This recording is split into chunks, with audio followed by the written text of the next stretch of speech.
Hey guys, I'm going to share with you how I would tell staff how to conduct a functional analysis procedure. A functional analysis is where antecedents and consequences representing those in the person's natural environment are arranged so that their separate effects on a problem behavior can be observed and measured.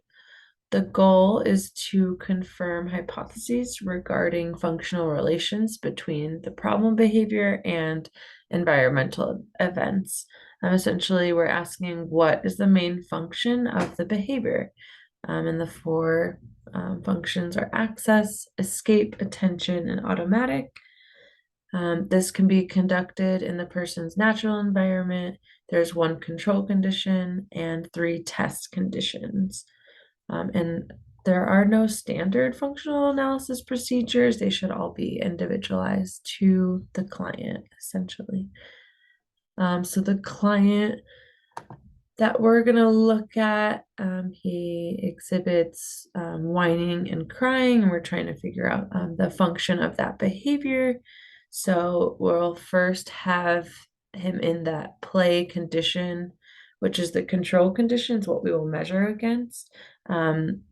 His preferred activities or items will be continuously available.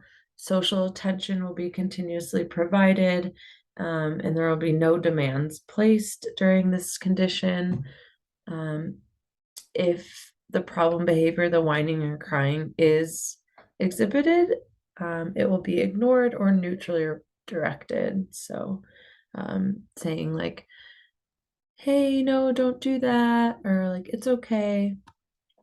And then we will move, and during this condition, we're just going to be recording the frequency of the problem behavior, but also like how often and how long they're playing with the preferred items or activities. In the next condition, it's the contingent attention.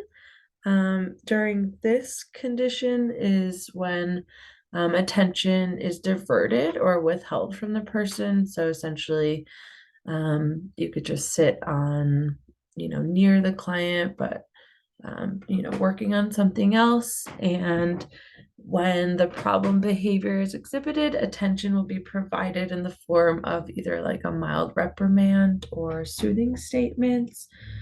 So for the specific client for whining and crying, you could, um, saying like, hey, are you okay?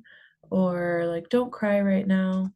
Um, that could be um, a way of providing attention during or when that problem behavior is exhibited. And we'll be recording the frequency of the problem behavior during this time. The next is the contingent escape condition. This is where task demands are delivered continuously using a three-step prompting procedure. So say we are asking, the task could be to build blocks. So you'll provide instructions, model how to build them, and then provide hand over hand assistance for them. And when the problem behavior, so when whining and crying is exhibited, a break from that task will be provided by removing the demand or task materials and stopping prompts to complete the task briefly for about 10 to 30 seconds. And then we will be recording the frequency of whining and crying during this time. In the contingent tangible condition, after having access to preferred activity or toy, so for about a minute, then that preferred activity or toy will be removed. You could be like, it's my turn to play with that. And then when the problem behavior is being exhibited, the preferred activity or toy will be returned to that individual each time. And this, so every time the client is whining or crying, that preferred activity or toy will be returned back to them. And the frequency of the problem behavior will be recorded. And then there's the lone condition. So this will be low level of environmental stimulation is present. So the therapist task materials and play materials are absent. Um, and so when the problem behavior, the whining or crying happens, this will be ignored or neutrally redirected. And once again, we'll be recording the frequency of the problem behavior.